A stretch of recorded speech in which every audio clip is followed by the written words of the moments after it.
नमस्ते, मैं हूं आपके साथ जसप्रीत कौर। राष्ट्रपति डोनाल्ड ट्रंप के दूसरे कार्यकाल में अमेरिका यूरोप संबंधों में गहरी दरार आ गई है। ईरान युद्ध के समय ट्रंप ने नेटो सहयोगियों से स्ट्रेट ऑफ हॉर्मूज खोलने और सैन्य मदद की मांग की, लेकिन स्पेन, फ्रांस और इटली ने साफ इनकार कर दिया। इसके बाद वो इस युद्ध की वजह से अकेला महसूस कर रहे हैं। राष्ट्रपति डोनाल्ड ट्रंप के दूसरे कार्यकाल में यूरोप के साथ अमेरिका के रिश्ते में एक खतरनाक दरार दिख रही है। शुरू में स्पेन, फिर फ्रांस और अब इटली लगातार 3 प्रमुख यूरोपीय देशों के नेता ट्रंप से स्पष्ट दूरी बना चुके हैं।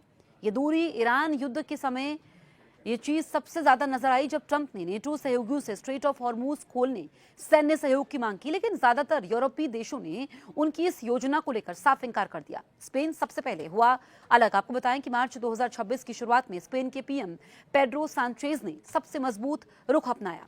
उन्होंने अमेरिका इजरायल के ईरान हमलों को अवैध और अन्यायपूर्ण बताया और रोटा मेरॉन एयरबेस का इस्तेमाल मना कर दिया। स्पेनिश एयरस्पेस भी बंद कर दिया गया।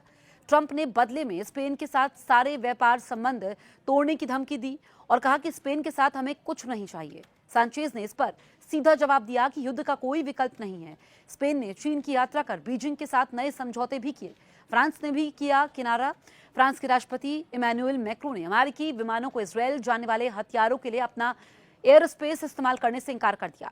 ट्रंप ने जवाब में मैक्रो पर व्यक्तिगत हमला बोल दिया। उन्होंने ईस्टर लंच में मैक्रो की पत्नी ब्रिगिट पर तंज कसा और सार्वजनिक तौर पर कह दिया कि मैक्रो की पत्नी उन्हें बहुत बुरा व्यवहार करती है। मैक्रो ने इसे अनैतिक बताया और कहा कि ट्रंप नेटो को कमजोर कर रहे हैं। फ्रांस ने इसके बाद खुद ईरान से डील करना शुरू कर दिया।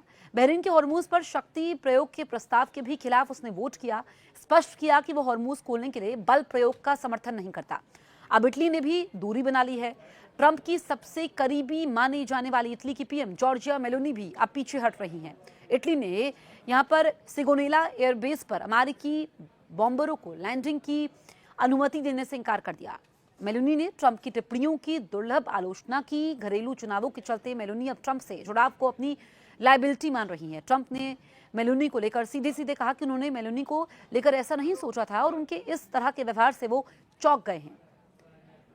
यूरोपीय नेता क्या दूर हो रहे हैं, ये सवाल सबसे अहम है। ट्रंप से अगर यूरोपीय नेता दूर हो रहे हैं तो उसके पीछे कई वजह हैं। ट्रंप ने खुद को नेटो का मुखिया मान रखा है। वो अपने किसी भी मित्र देश से सलाह लिए बिना ही युद्ध में उतर गए।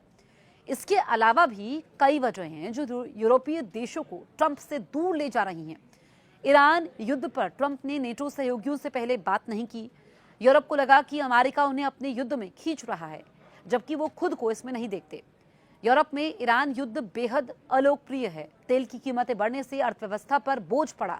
जनता ट्रंप के युद्ध में शामिल होने के खिलाफ है। ट्रंप ने नेटो को पेपर टाइगर कहा, सहयोगियों को कायर बताया, यहां तक कि नेटो से बाहर निकलने की धमकी दी। ये यूरोपीय नेताओं के लिए घरेलू स्तर पर अपमानजनक साबित हुआ। यूरोप अब अमेरिका पर निर्भरता कम करना चाहता है। मैक्रो जैसे नेता यूरोपीय संप्रभुता की बात कर रहे हैं। स्पेन चीन की ओर झुक रहा है। ट्रंप के रवैये से यूरोप को लगा कि अमेरिका अब विश्वसनीय सहयोगी नहीं रहा। इसकी वजह से यूरोप अब ट्रंप को खुश करने की बजाय अपनी सुरक्षा और हितों को प्राथमिकता दे रहा है।